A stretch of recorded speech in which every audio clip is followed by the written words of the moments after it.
student days to academics, which is like now last 20 years. As an anthropologist, I did my master's, MPhil, PhD from Hyderabad Central University. I suppose there are two, three students from that university who have enrolled for this workshop. So, with a graduation in botany, zoology, chemistry, I happened to just get into anthropology, not knowing what anthropology is, because I think it happens with most of us. We are not aware of this particular subject. Even today, many people are not aware of anthropology. Uh, but after doing graduation, I had applied for sociology and anthropology. And I think it was good that I got into anthropology, not into sociology, because there's so much I can still do in anthropology. So I happened to join masters there, and though I was very, active socially, and I was into sports and many co-curricular activities, academics was not really my cup of tea. But I always excel in my studies, always getting above 70%.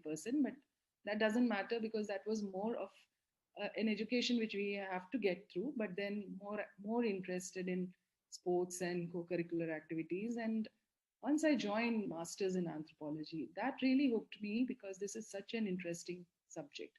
And I realized that when I did this master's in anthropology, I automatically thought of getting into academics and teaching. It so happened that even in school, when you are in school, you do this school when you have this Teachers' Day. I always like this profession of teaching. Somehow, from my school days, I used to like teaching, and that's how I think it became my dream and my aspiration. So, post doing my masters, I by default I went for my MPhil and then for PhD in the same university. But while I was doing my PhD, I had to shift to Delhi after marriage, and then that's where, after doing my PhD, I started looking for jobs. Now, coming to a new city, not knowing where to look for jobs, that's where I wanted to share that I used to visit universities. Like the first thing I did was finding out where are the anthropology department. I landed up in Delhi University and met few faculty over there. I also went around to JNU at that point of time with my new degree and trying to see where all faculty are working, which area they're working, what they are teaching. And I met few other faculty also where I started interacting and building rapport and taking their advice in terms of publications. So while I was doing my MPhil, for my MPhil itself, I published one paper. I did MPhil on feeding practices among urban mothers. And that from there onwards, I've been interested in medical and health as my specialization. I did my medical anthropology as specialization in masters, and I continue to work on health related issues. So when I started as a consultant in one of the organization called Family Health International. And then I also worked with the organization called Summer, which works on women and women's issues, before getting into teaching. So since I was interested in teaching, I was looking for jobs, and that's where I got to know that I have to give my application to Delhi University. And since anthropologists can teach sociology, may not be the other way around, and that's an interesting fact which all of you know, that anthropologists have been teaching sociology, but very few sociologists teaching anthropology and in anthropology departments. So I started looking for work, and then when I got to know that you have to apply for teaching position in the main department, that is Delhi University Sociology Department, because I was also looking for teaching in universities, and especially in both in sociology and anthropology. So I had to just leave my application there, and there are ad hoc positions because you start teaching as an ad hoc teacher, and then in Delhi University there are a lot of teachers who are ad hoc teachers. Gradually they get absorbed once you start teaching for a year, 2 years, 3 years, sometimes 5 years. And when you start teaching, you gain experience, and the place where you're teaching, You are then recognized for your work, and then gradually, when there are permanent positions, you are taken into it. So, in academics, the journey starts late. As you know, by the time you do your master's, and then at that point of time, MPhil and PhD, so it's almost 27, 28 by the time you finish your studies, and then you get on to your job. So it's almost like um, at the around the age of 28 or 30 that you get into a job. Nevertheless, you know the retirement age is also 65. For academics, you don't retire at 60, it's almost like 65, especially in the central universities. And then you continue, if you are in administrative positions, you can even continue to 70 years. So though it is a career which starts late, but it is a career which takes you for a long journey, and even not just retiring at the age of 65. And you know that academics, lot of academicians who are well versed with their subject, who are active, who are publishing, continue to publish till their senses are working. So they continue to write and publish at the age of 60, 70, 80 also. So if you're passionate about teaching, this is the only profession which I feel gives you a lot of satisfaction. There are a lot of perks on being into academics. It gives you a lot of flexibility, and especially, as I am saying, it's especially in the universities, central universities, where you have freedom to work, freedom to teach, and there is no boss for that matter.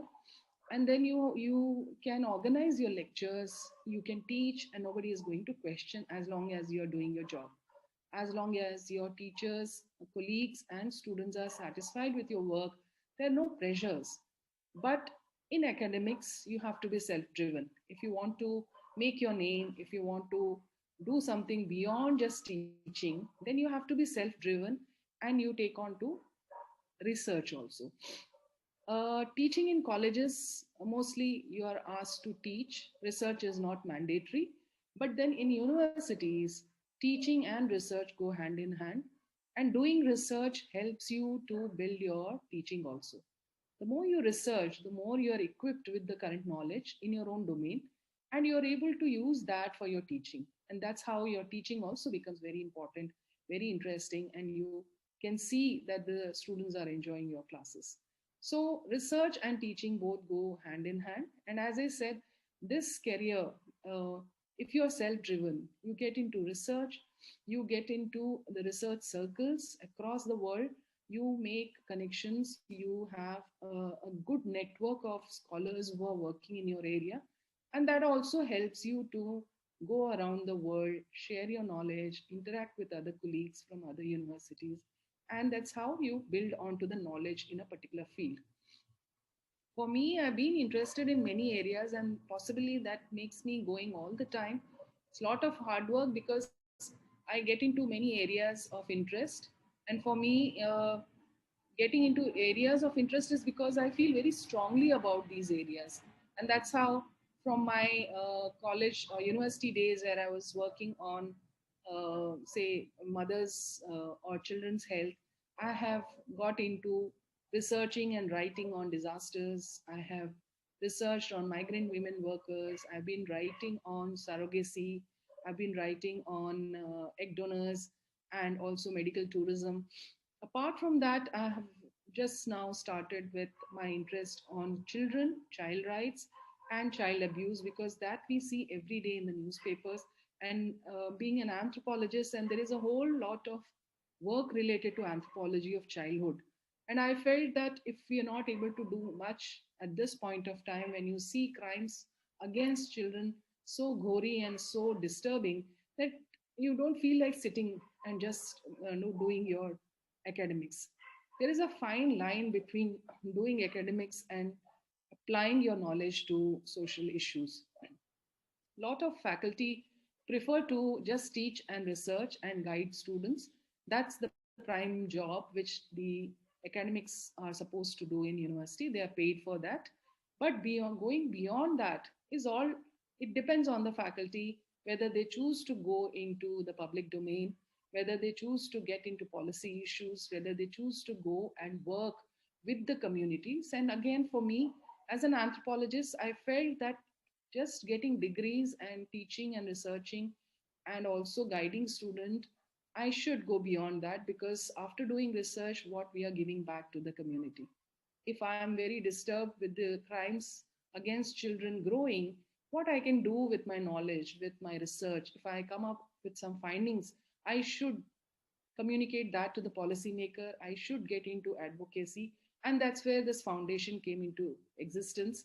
That just, and given that anthropology is such a dynamic subject, I realized that we can do a lot in this particular domain. And that's where some of us got together. I'm really blessed to have very active interns who work with us for no remuneration back. It's all the passion for the subject and to give back. In the process, of course, interns also learn, but I'm sure without the concerted efforts of interns, we can't do much. As an individual, I can just think about some ideas, but how to put that on platform and also reach out to others.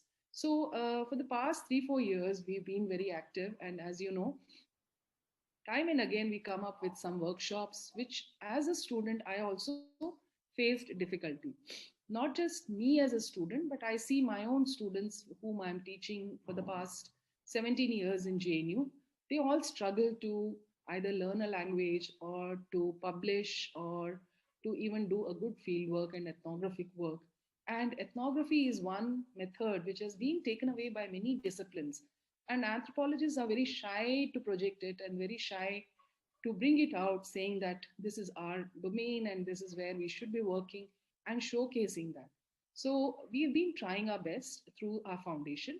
But let me tell you, as I said, I've given this brief background of being into academics. It has its own perks, it has a lot of incentives, good, very good salaries, as good as any civil servant.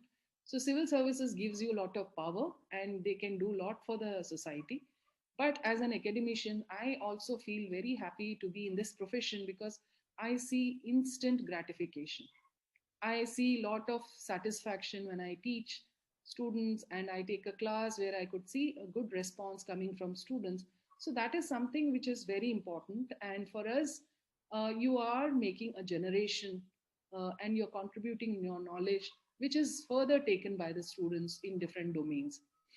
And it's the happiest moment when your own students get established well.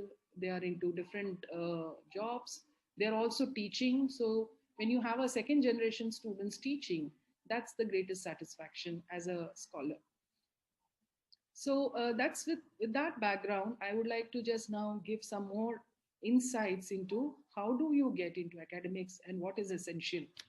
Like it is by default that after graduation you do masters, whether it's MA in anthropology or MSc, whatever specialization you do.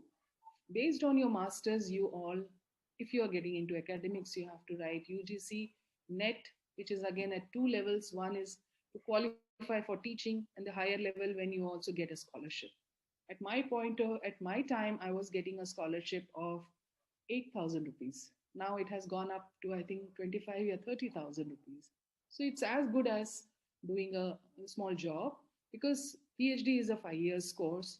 And by that age, 23 or so, you're expected to start working and earning. So I suppose getting UGC net is one support where you can go ahead with your future PhD research.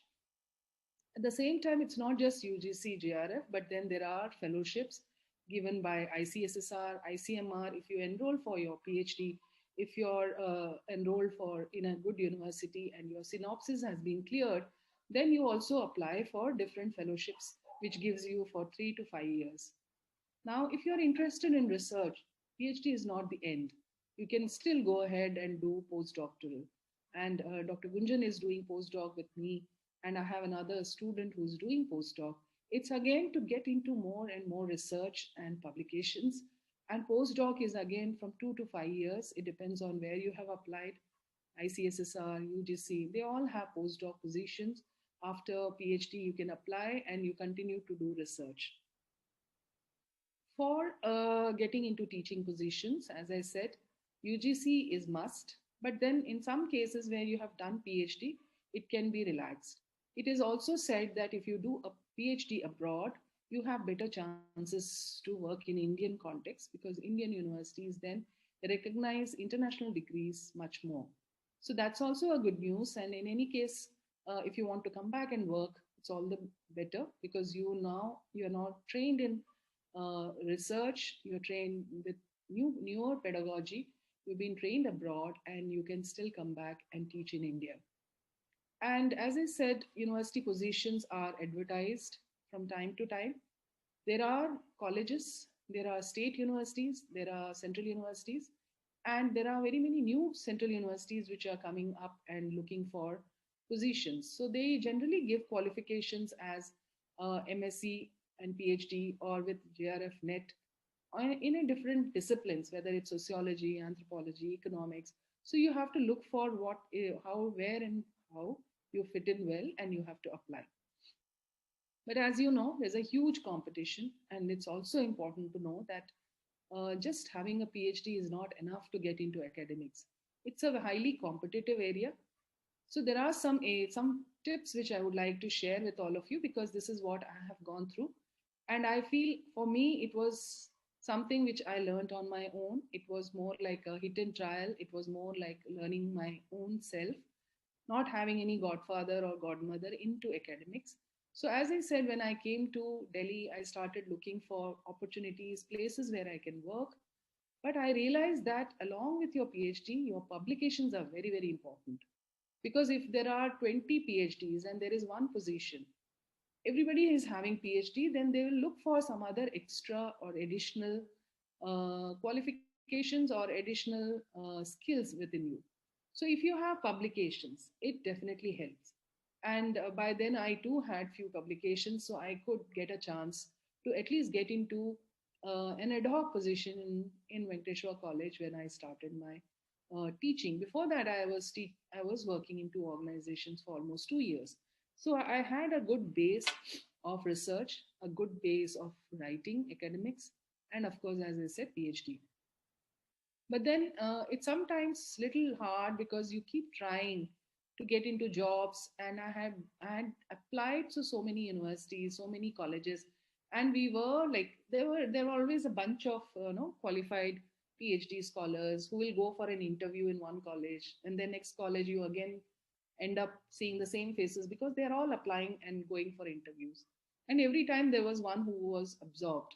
So that was also a positive sign that yes, my time will also come. And then we've been working, and gradually, when I started teaching in college, I always felt like I want to teach in university. And that's where, again, when I got a chance in Delhi University, the school in sociology, I started teaching there again as an ad hoc faculty. But then you have to manage your home affairs, you have to manage with your family and traveling. At that point of time, I was staying here in South Delhi and I used to drive to Delhi University. So it used to be almost 3 hours going in traffic, and this was in 2001 and 2. Then there were no good roads. It used to take long time, and leaving small children back home. So I used to find difficulty and not able to concentrate on my publications. That's where when I met few colleagues there, one of them was going on leave in IIT Delhi. So that professor asked me, would you be interested in teaching on a visiting? This was more like a leave vacancy because if a faculty is going on leave for a year or two, they will ask some other faculty to teach that particular course. So when she was going for a year, I was asked if I can apply there. Leaving Delhi University and coming to IIT Delhi was a big decision because I always wanted to be in a university, and I was asked to come to IIT, which is not a really like a university where social scientists would like to teach because that's a completely engineering subject, and there is only one department of social sciences and humanities where one teacher of sociology, one in English, one in philosophy will be there. So, for my own personal growth, it may not be a very important decision to take. But then I calculated and I felt if I'm in South Delhi, I was actually staying in Sarai, and IIT Delhi was just behind my house. So I realized that if I'm saving 3 hours per day, I can rather use that time to write and publish and being there closer to my children. And then I took that the difficult decision to teach at IIT Delhi. And then IIT Delhi, again, for a year I was teaching when the positions in JNU came in. And this Center of Social Medicine Community Health happened to be an interdisciplinary uh, department. And there was one position vacant for anthropology. Even not knowing that there is a position for anthropologists, I just applied both in anthropology and sociology. However, I never got a chance to attend the interview in sociology. I was not called for interview, and I was very upset because that's where I was thinking to join rather than my own center where I'm teaching now, because that was again a new department, and I was not sure whether even I will be called for interview. However, there also, when I didn't get interview call, I spoke to two senior professors. One of them said, "Why don't you put a representation?" The other colleague said, "It's okay, you've got one call for interview. Why don't you go attend that?" So I said, "Why unnecessary getting into representation and all? Let me do my best for this particular position in Center of Social Medicine Community Health." When I joined there, when I got into the interview, interesting part was when I was teaching in IIT Delhi, I was asked to teach a course in economics by a senior faculty asking me to teach um, on core and periphery, one of the core concepts in economics. Though as an anthropologist, I was never familiar with economics, but given the challenge that you have to teach this particular course, I was doing my best in terms of reading and teaching. And that point of time, even I was quite young, and teaching MTech students, particularly this topic, was a lot of learning. And interestingly, the moment I came here for the interview, the vice chancellor was from economics background, and the first question he asked was, "What were you teaching?" So when I said I taught this particular concept, again not knowing that he himself is an economist, then I started talking about core periphery, and that was the first impression, I suppose. He got that yes, I have done something better. And then by then again I had few more publications. So that's how I joined 2004 in the university, in this particular department, and I've been researching on various topics. I've been publishing. Again, my first journey of publishing a book was very interesting and very heartbreaking also, because when I did a longitudinal research among the Andaman Nicobar Islands from 2005 to 10, my book was chosen by publishers. We signed a contract, and my whole manuscript was under editing. It was at the stage of copy editing. At that point of time, they returned my manuscript saying that you have to work on few paragraphs, you can take your time, you can come back to us, or you publish anywhere else, not telling me the real reason and putting me into a lot of self doubt. And that's where in 2012, when I was putting my first book, and I realized that I lost all confidence. And I'm telling all my failures also, so that you understand that it's not always that you climb up. There are many times where you when you face a lot of challenges and how you go about doing that. So maybe that was a lesson for me. I was very disappointed. I used to get up middle of the night and not knowing what to do, because that was putting me into my own self doubt, whether I'm worth writing a book, whether my work is worth writing and publishing. And that's the book which I brought in, Clash of Waves. Then I realized that this book has to be published because there is so much to share with people. And then it was also, sorry, excuse me. It was also that not much of social science research in disaster was written. So that was my first self published book. If you imagine, at that point of time when there was no Amazon, there was no Flipkart, and there was no instructions to write a self published book. But I was hell bent on publishing that. So I got to know about publishing house, and I also completed the manuscript, and I published through a small publisher called Indo's Publisher from Delhi. So that was a self-published book where I had to spend some money, but then I published it, and then I got my money back because there were few books which were sold, and there were a lot of books remaining with me. And this book is still there in the Amazon, but that experience gave me the in and out of publishing, how to write a book, how to organize your chapters, how to write an interesting book, and how to publish, what are the steps of publishing. So, in one experience of writing one book, now I understand the whole nitty-gritties of publishing. And you know what? After that, I published two books with Springer. Springer's is one of the very well-known international books, and I've been asked to submit more manuscripts. And in the process, me and my colleague, we put in a book series under Anthropos India Foundation. That Anthropos India Foundation will co-publish with Springer, and we gave a title, People, Cultures, and Societies, exploring and documenting diversities. So any of you who are interested in publishing under this series, we are there to guide you. We are there to help you in publishing your books, and that will be published by Springers and our foundation. Now, only problem with the Springers is it's an international publishing house, and the cost of the books goes very high, almost 8,000, 10,000, which none of us can afford, not even libraries. So I had a discussion with the chief editors, and they said anything published in India is having a huge international market. So they keep the prices very high. So I realized that we are slogging, we are working for years together to research, and we publish. And that publication, the topic is Indian, but Indians cannot read. So thereby the it is basically serving the publishing house. They get the money, and the authors are given a small royalty. So I realized that again we should have something of our own. We do have a lot of Indian publishers like Concept or Rawat. They have very good distribution also, but then they don't pay any royalty to the writers.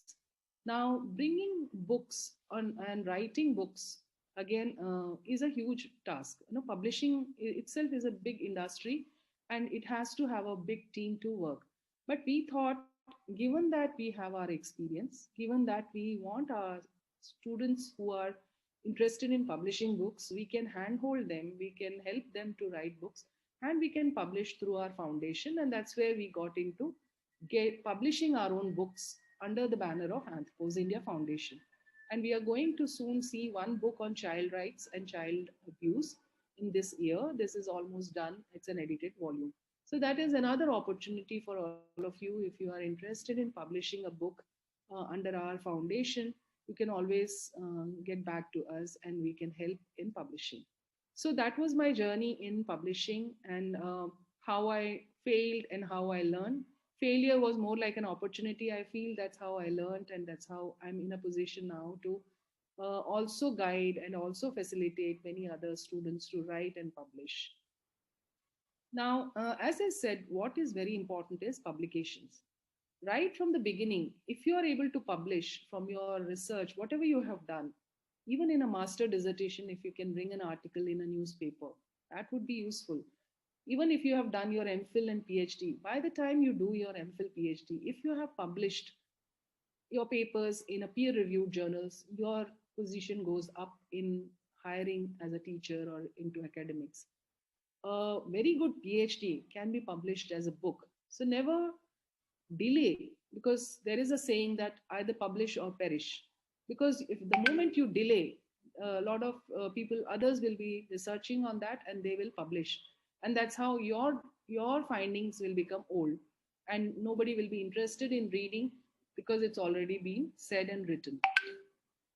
So similarly, with my own experience also, I realize, though I've been busy in many other things, including AIF, a very important area which I'm working on, medical tourism and surrogacy. Way back in 2016, Springers came to me asking that if I can write a book on surrogacy. And I was caught up with so many other things, I delayed. And today there are 4 or 5 books on surrogacy. And whenever I read those, it looks like the same research which I have done, the same findings which I have got are already written. So now, if I have to write a book on surrogacy, I have to be very updated and something different from what has been written. Otherwise, nobody is going to read my book. Similarly, on medical tourism, that's another area which not much has been written in the Indian context. And recently, because I published a few papers in both national and international journals. There was because publishers look for experts and they sent a manuscript for me to review. And that book, that manuscript was on medical tourism. And thankfully, it was a study done in Mumbai, not in Delhi and NCR. And when I was reading the manuscript, it was almost like my own work. And I've been also sharing my work in many platforms. There were so many conferences, so many lectures which I've given on medical tourism. So it's also easy for the ideas to go out of your system, and people who are researching can very well take out your ideas and research and publish it. If you delay, you are at loss.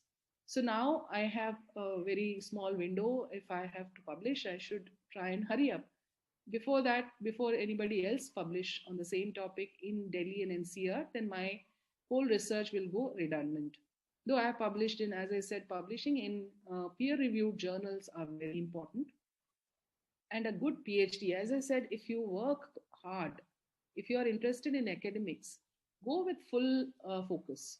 Your PhD is the only time when you have 5 years in your hand. You're not engaged in job. You're not that no, not in a place where you have to hold a lot of responsibilities. You can only focus on one topic. And I have seen in many good universities, a good PhD results into a good book, which is a monograph most of the time. And that sets your career. If you are able to publish your PhD in the form of a book from a good publisher, you are immediately picked up for any academics compared to many others who are not able to do. Then the time goes and then you have to struggle a little more. So my advice for all those students who are now doing PhD, focus and then do a good PhD, because PhD 5 years is the time when you are thorough in your field.